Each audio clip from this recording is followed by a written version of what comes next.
ಓಂ ಅರ್ಹಂ ನಮಃ. ಶ್ರೀ ವೃಷಭನಾಥಾಯ ನಮಃ. ಶ್ರೀ ಮಾನತುಂಗಾಚಾರ್ಯ ದೇವ ವಿರಚಿತ ಭಕ್ತಾಂಬರ ಸ್ತೋತ್ರ 34.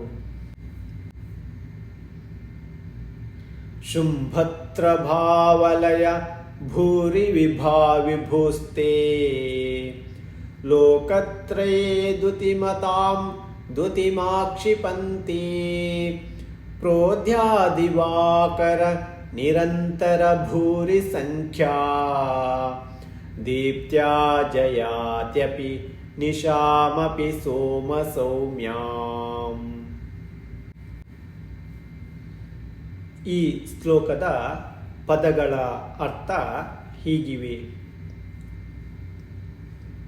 ವಿಭು ಅರ್ಥಾತ್ ಸ್ವಾಮಿಯೇ, ತೇ ಅರ್ಥಾತ್ ನಿಮ್ಮ,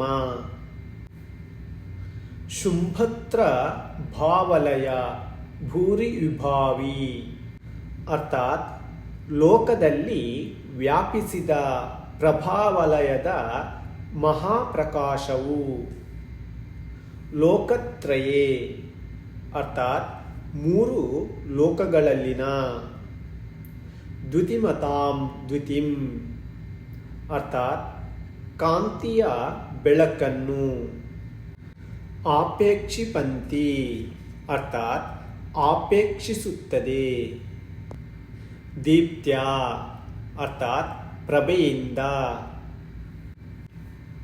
ಪ್ರೋದ್ಯಾದಿವಾಕರ ನಿರಂತರ ಭೂರಿ ಸಂಖ್ಯಾ ಅರ್ಥಾತ್ ಸದಾ ಬೆಳಗುವ ಬಹು ಸೂರ್ಯರ ಪ್ರಭೆಯನ್ನು ಪಡೆದು, ನಿಶಾಮಪಿ ಅರ್ಥಾತ್ ರಾತ್ರಿಯಲ್ಲಿ ಸಹ, ಸೋಮ ಸೌಮ್ಯಂ ಅರ್ಥಾತ್ ಚಂದ್ರ ಬಿಂಬದಂತೆ ಸೌಮ್ಯ ಸ್ವಭಾವವನ್ನು ಹೊಂದಿ, ಜಯಂತಿ ಅರ್ಥಾತ್ ಮೆರೆಯುತ್ತದೆ. ಈ ಶ್ಲೋಕದ ಭಾವಾರ್ಥ ಹೀಗಿವೆ. ಈ ಶ್ಲೋಕದಲ್ಲಿ ಭಾಮಂಡಲ ಪ್ರಾತಿಹಾರ್ಯವನ್ನು ವರ್ಣಿಸಿದ್ದಾರೆ. ಭಗವಜ್ಜಿನೇಂದ್ರರಿಗೆ ಪ್ರಾಪ್ತವಾಗಿರುವ ಭಾಮಂಡಲವು ಅನೇಕ ಉದಯ ಸೂರ್ಯರ ತೇಜಸ್ಸನ್ನು ಹೊಂದಿ ಬೆಳಗುತ್ತಿರುತ್ತದೆ.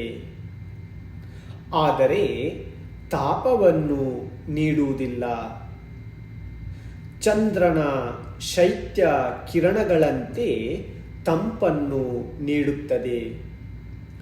ಆದರೆ ಪ್ರಕಾಶದಲ್ಲಿ ಬಹು ಸೂರ್ಯರ ತೇಜಸ್ಸನ್ನು ಹೋಲುತ್ತದೆ ಮತ್ತು ತಂಪನ್ನು ನೀಡಿ ಆನಂದಗೊಳಿಸುವುದರಲ್ಲಿ ಚಂದ್ರನ ಕಿರಣಗಳನ್ನು ಹೋಲುತ್ತದೆ ಎಂದು ಭಾವವು.